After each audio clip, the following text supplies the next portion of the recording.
Ajaa'ibaa kanas si bashannansiise kaa.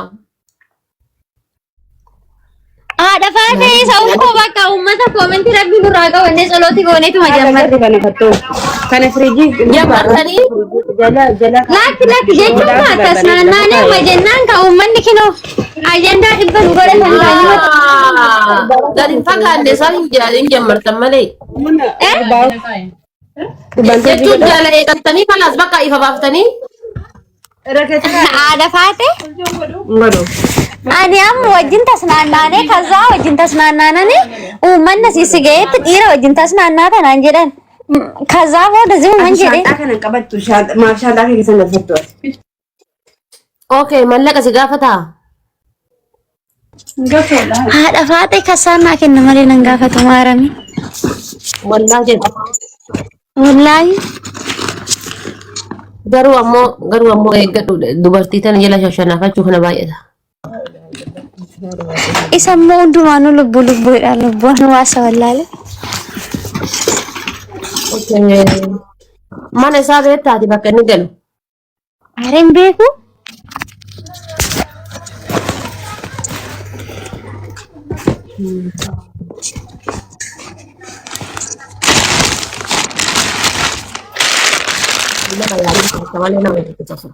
Nama yaajisa xiqqoo hin sobdii. Haga ammaatitti wanni inni waa si gaggaafate wanna jedhee homaan jiru isa bashannana malee. Jabaadhu hojii hojjechuu qabdaa jijjiiramuu qabdaa jechuun kanaa ol nama guddoo taate argamuu qabdaa. Bakka namni kamiin si waametti argamuu odoo hin ta'in bakka hojiin kee si waamsisetti bicha argamuu qabdaa.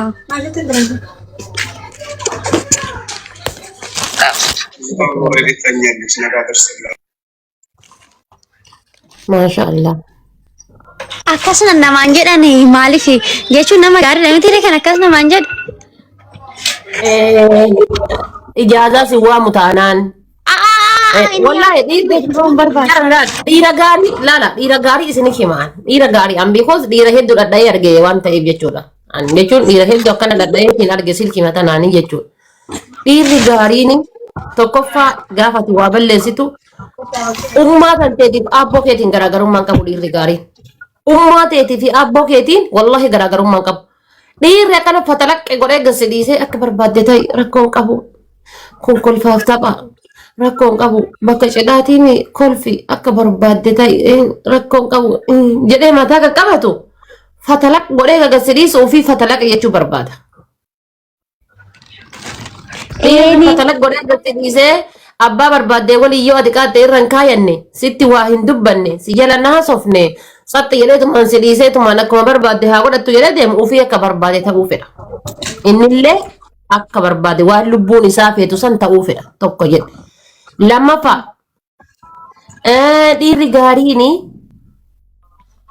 yeroo si gammachiisuuf yaada malee gisee si aarsuudhaaf yaadu yeroon qabu. Si galee gisee si gammachiisuudhaafuu taayimiin isaa hin geettu si aarsuu fi miti dhiira gaarii jechuudha. Si gammachiisuudhaafuu iyyuu taayimiin isa hin geettu. Takka jedha ati qabu. Lammaffaadha. Aariin ati guyyaa takka aartu miisejjiin ati yeroo tokko gootuuf akka waan zalaalan miisejjii san hin deefne yookaan guyyaa guutuu ooleetitti yaada. Siif yaada, siif calla qaba. Sii galee gaafa mataan na dhukkubeettu akka waan mataan isaa dhukkubeetitti yaada. Haadha sitti waan immoo.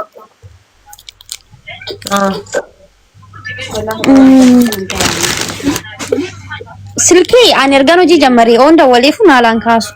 Adamii seensi. Wanni erga hojii jammaree silkiin kaasu jedha wayitu hin jiru. Shinti beeti keessa jiraannaan sa'aatii fincaan dhiisee silkii kaasuu qaba. Inki jiba. Erga hojii jammaree silkiin kaasu wanni jedhamu hin jiru. Laal fincaanaa yoo jiraate laal qabatee kaasuu qaba silkii si jala. Wallaa siires lakki biinsiidhaa hojii daqiiqaa takka laal heloo wayya lubboo biizii jira ishii si deemsa daqiiqaa shannaa obsi falaas chawu. Bakka atis beekuu fi qabdaa jechuudha. Lakki biiziidha. Hin dandeenye. Wanni akkas jedhu hin jiru. Fincaanaa yoo jiraate qabatee harka qabatee si jala kaasuu qaba. Laa dhafaatee sitti himaa jechuun sa'aatii hojii keetiin bakkaniin jedha ganama gaafa naqu naa dawwala galgala sa'aatiin ba'u beekaa hin dawwala galtee mana geecheedha kaza nagaa irra fi hirriba gaarii sifaa ta'udha kanuma bakka. Hayyee amma rafi siin jedha rafi bakka nagaa rafi siin jedha nagaa rafi jedhee silkii daddafee sirraa cufatamoo jechuun akkam miirri isaa. Natti haasee tuma bakka jechuun hoggaan bakka nyaata fadadhabeedhe. Naaf bakka rakkoon qabu naan jedha. Silkii keessa buli. In cufatin silkii kan ke charjii rakaayi kan isaallee charjii rakaayi buli silkii keessa hin cufani silkii. Dhiise silkii akkasuma rafnaa jedhimme karaa kukaan laalta. Geeda yaafta.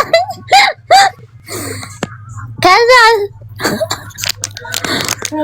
Akkasuma daal charjii suuqii dhiisi jedhiini dhiisi akkanumatti haa taa'u silkiin jedhiini akkasumatti taa'i. Laa waa adeemi dadhabdeerta mina yoo siin jedhe tabiraatitu eegaa jira.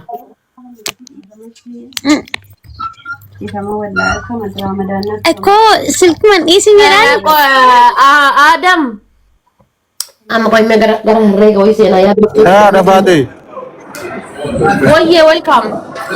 Sabadde adda. Abo hinda dabe wallahi billahi samona kana rabbi inshallah na qajelchu dhabnatti fakkaata. Qarqaarsa kana gidee kan engadda guyyaalee qarqaarsa wayirra ture achillee qarqaarsa durallee qarqaarsa masgiida wayirra ture ammallee deebe kaleessallee akkas biizii ta'e wallahi. Indeen qoy risiitii sibira jirun jira sabboontuudha qarqaarsa keessa. Ana risiitii wali risiitii na ergu risiitii na ergee jira. Amma garuu maal tootaalii mallaqasanii hagama gataate sirraa fedha risiitiin kana ergameelee na bira jira. Okay, la ka jechuun ka sibira jiru sun bareessimi gabbaanoo yookiin akkaawuntii bira ergitee?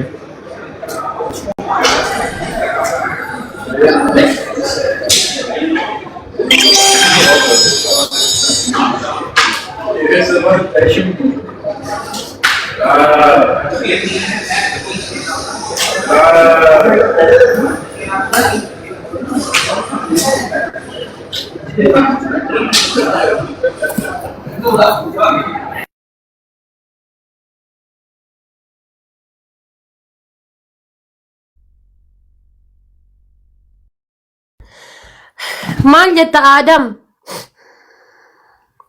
Okay, risiitii sibira jiru ka akkaawuntii kiyyarraan seenee moo baleela akkaawuntii noo? No, baleela akkaawuntii saa hin laantee akkaawuntii noo. Laali anamma dura gizee mallaqni akkaawuntii kan keerra galu. Namni akkaawuntii mucattiin namni akkaawuntii mallaqni akkaawuntiin kun akkaawuntii eenyuti jedhee gaafataa ture argitee. Yaa Adam gabaa keessa jirta. Laal gizee mallaqni sirra galu yoo dhagayaa jiraatte gizee akka mallaqni akkaawuntii kan keerra guuramu mallaqni kun akkaawuntii eenyuti. Thank you lubbuutii yaa galatoomi raichooto. Mallaqni kun akkaawuntiin kun kan irra guuramaa jiru kun ka eenyuti jedhee gaafadhee ture an akka dhuunfaa kiyyaatitti jechuudha. Maaliif jennaan an tokkoffaa gaafa sirratti nama tokko gargaaru namummaa oromummaa malee birriini akka namoota biroo akkaawuntii kiyya irratti guuranii akkaawuntii kiyya kennee yookaan ammoo akkaawuntii saahiba kiyyaa kennee akka mallaqni irratti guuramu tokko hin jiru ana biratti. Akkaawuntii abbichaarra guurama akkaawuntii abbichaarra qarqarama. Ila sabboo eenyu Dhaggeeffatu Adam kiyya laal Adam kiyya dhaggeeffatu an nama baay'ee gargaaru waan akka kana deesseessallee seenullee hin fedhu ginammoo birrii 5,000 nama qarqaarsise akkaawuntii abbichaarra yoo qarqaarsise na gammachiisa. Akkaawuntii abbaa rakkatee sanirra yoo qarqaarsise na gammachiisa sii galee anamma kaleessa sabboontuudhaan akkaawuntii nama mallaqni irra galaa jiru kun amma ati kennite kun kaminni jennaan guyyaallee akkaawuntii masan irratti namoonni tokko qarqaaraa turani guyyaa waan isin irra walti quban qabu galgala isaa akkana kana arge malee jechuudha. Akkaawuntii kanarra qarqaaraa turani ammallee taanaani akkaawuntiin kun wannooti obboleessaati isii maqaan isiitu mataan immaa isiitu iyyuu obboleessaa naan jette haayaa jedheetiin guursise akkaawuntii sanirratti jechuudha. Booda galgala erga walqixxee kenne namni wayii naa barreesse misenjera bara akkana naan jedhan waan biraa na himan anatti Dubaay himanraa jechuudha waan biraa na himan akkana naan jedhan hayi. Gizee nama biroo gaafadhu bar mucaan Dubaay jiraa naan jedhan si faananii. Anammoo akkaawuntiin kan kee ta'u wallaahi irraa quban qabu. Achuma ani warra Dubaay kana dhiifa mallee naa godhi obboleeyyan xiyya nama sadii Dubaay keessa jira hin amanu yerumaayyuu gara mallaqaatitti. Obboleeyyan xiyya nama sadii Dubaay keessa jira hin amanu yerumaayyuu bakka mallaqaatitti jechuudha. Hin amanu. Afaanis. Igalee mee qoy sabboontuu tiyya qoy lubbuu tiyya laali. Saniif jedheetiin sabboontuudhaan. Obbolowummaa isaan dhooguuf immoo maal jedhanii akkasitti man gaafachuuf hibe. Qoyati waan barbaade haasayaa namni itti dhiisiti.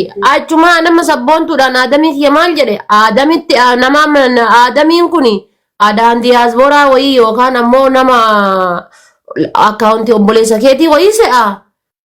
Lakkaa nama akkanaati nama sibira jiru Dubaayin keessa nama jiru jennaani. Obboleessa kiyyaa nama jiraachuun kiyyaayyuu sababa isaatiif dhaabadhee nama an deemuu jette mucattiin. Tokkoffaa sanii jette. Lammaffaa immoo akkaawuntii haadhaa ni qabdi. Isiin saasanitti jechuudha sii galee akkaawuntii haadhaa ni qabdi. Akkaawuntii haadhaa irratti illee guuramee fi birri san barbariisaa yoo itti galteetiin jette hagatti sanin nyaatteen fixxuu haati illee meebi yooma bunaa yookaan birri 5,000 yookaan 10,000 yookaan 20,000 keessaa qoshoro godhatan malee hagatti sanin daddaftee itti galte. Ila sa'a sanin dhufne anti yaafu sa'a of wajjin hin jiru. Ani ni kagalaaruufu haadha xiyyaaf abbaa kiyyaaf akkamitti akka wanti haadha xiyyaarra akka hin galle jibba. Sa'a sanaan dhufne tizzillee nan jedhe. Kabalaan kan jedhee bara akkas ta'eetiin darbe. Ganaa sirkii keessa. Akkas ta'ee darbe sii galee. Hamaazari akkana bira jiru ganaa sirkii keessa laalee arge malee anka jiraadhuufu isii fi akkamitti akka wanti isiirra akka hin seene fedha yoo yaaddu. Ka jiraataaru isimaaf biyya arabaa keessa. Moyyatii takka argitee miti takkasii keessa ol seentee. Waggaa shanii jiraadhu ani isiif jiraadhee be ofiifumaan qabu be'an isiif jiraadhaa be'an. Moyyatii takka argitee miti takkasii keessa ol seenteetiin obboleettii isii hin beeka obboleettiin nama gaariidha birrii namaaf akkaawuntii obboleettii irratti galchuu diddeettee muyyayyoo wayilee ol seentee jechuudha. Hin qabu haa obboleettii tiyyaan hin qabu. Yaa anama san hundaa achuma dhiisee aadamitti isaa san dawalee risiitiin ta obboleetti tiyyaa dhiisii aninuu akkaawuntii Itoophiyaatu hin qabuyyuu hennaa dhufan natsaa dhufe biyya kana deebi'ee biyyatti hin galle ani ka haadha tiyyaatu birrii isii waan umatu ergaan umatu isii gargaara sa'a dalagadhu saniif qabadhe garuu sa'aatii amma dingata asii mataan dhukkubee haasa'uu jammaru ka haadha tiyyaayyuu irraanfadhe. Maadhaa sirkii yennaa gorogorooti waa lallaalu aadaa akkaawuntiin haadha tiyyaan jira jedhe achi maaf qara ka aadami gootinaan rakkoo hin qabu aadamillee obboleessa kiyya nama biyya tokkooti waan tokko wanti balleessu hin jiru inni jedhee itti indoom yoo barbaade dabalee naa kenna malee kiyya na jalaa hin tuqu inni jedhe dhuga ammallee inni wanta akkana jalaan tuqu eda'ee naa kennu malee kanaaf yoo barbaaddani yoo shakkii qabaattan gara akkaawuntii haadha tiyyaa haa zooru lama kunoo amma argee jedhe footoo oduu laalu soqe arge akkaawuntii haadha tiyyaa urga erguu fi dhiisee ji'a lama ta'eera amma qara ji'uma ji'aan bulii 15 akkas ergaaf.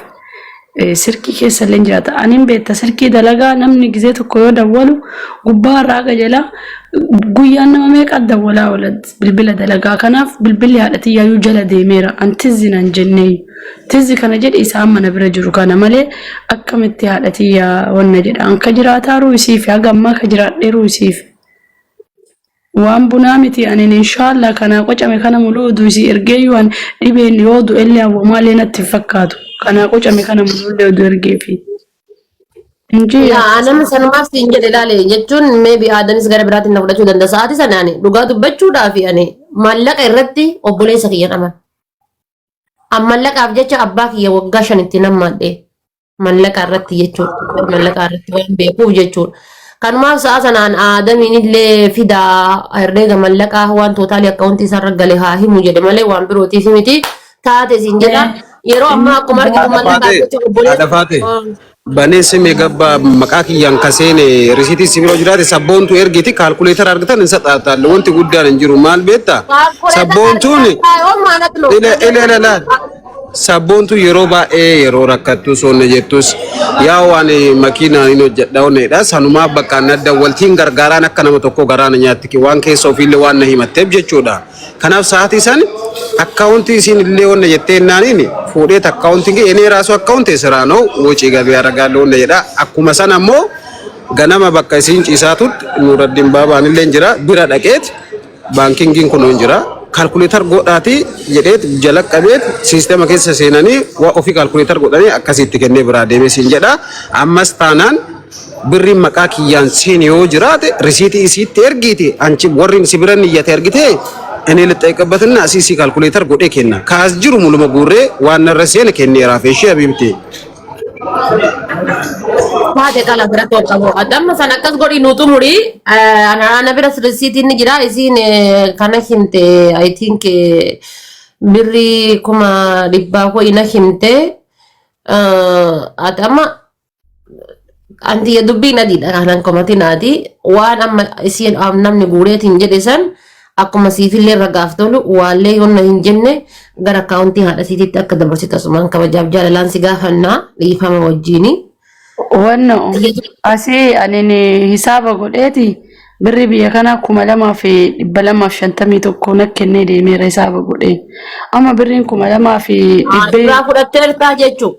amma na kenne garuu birriin 2,251 maal godha Itoophiyaa amma birrii 2,000 ani haadha tiyya bira harka duwwaa deema abbaa kiyya bira harka duwwaa deema birriin 2,000 jechuun beeku tikkeetti jechuudha. Yaali sabboon kuwa malaan na dhageetta kukaa lubbuutii gargaarsi kan kee yookaan asirra dhaabbataa fi miti gargaarsi kan kee asirra dhaabbata gahee jechaa fi miti siin galee akkasiin jedhaa jiru. Tokkoffaa mallaqni gana ijoolleen niyyatte kan ijoolleen hin galchine illee jirti. Argitee kan niyyatte kan ijoolleen hin galchine illee jirti. Tokkoffaa jechuudha. Lammaffaa ammoo natti himi maal jechuu barbaadeeti ka lammaffaadha tikeetti illee baabaan ni beeka jedhee ani baabaallee baay'eellee namanu nama waadaa akkasii galeellee baay'eellee namanu baabaan ni beeka tikeetti illee namatu irraa muraa naan jedhe galee tikeetti nutu irraa muraa naan jedhan gidee nutu irraa muraa naan jedhan bakka tikeetti sanillee jechuudha yoo tagbaarii godhanii sirraa muran ani namanu warra Dubaay kan ani baay'eellee namanu gatii kana ta'eef qarqaarsa kan keetii amma inshaallah hadhi jimaata boru asraarra goonaa immoo gaayis yoom gootanii fi yoom qarqaartanii itti dabaltanii biyaans 500 takkaan geenne 500 takkaan geenne waan uffataanii haadha ilmootii siingalee tokkoffaa haadha ilmootii ilmoon sunuyyuu harka laaltii diraama 2,000 hadha yoo jettan Dubaayin keessatti gabbaatee wanni isin bibbitattuun tokko hin jiru. Sinigale haadha ilmootii haadhatti galtii haadha tana yoo xiqqaate waggaa meeqa ijaan hin argine sinigalaa miti. Gatii kana ta'ee fi wama xiqqoo waan achi keessatti uffataan bitattu waan akkasii namni rabbi laaffiseef jechuudha. Namni rabbi laaffiseef ka rabbiin isinii laaffise. Sinigalee ka rabbiin isinii laaffise. Sii taanaan qarqaari. Siif hin taatu taanaan jechuudha uddu tattee mismaaraan cuqqaaladhu taa'e warra koomentiidha. Anti yaadi malaa.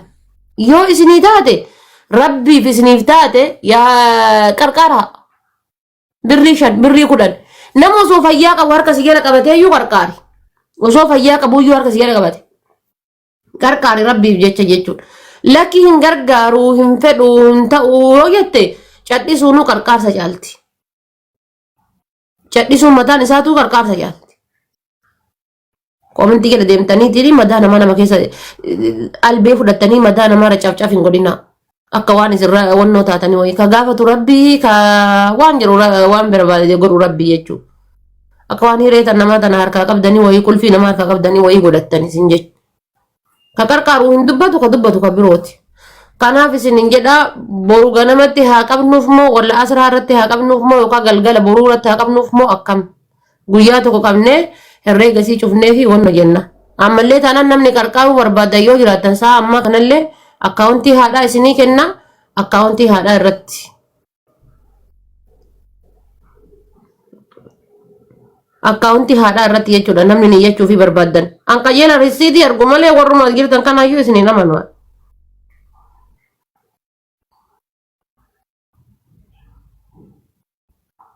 Risiitii argu malee isinii namanu.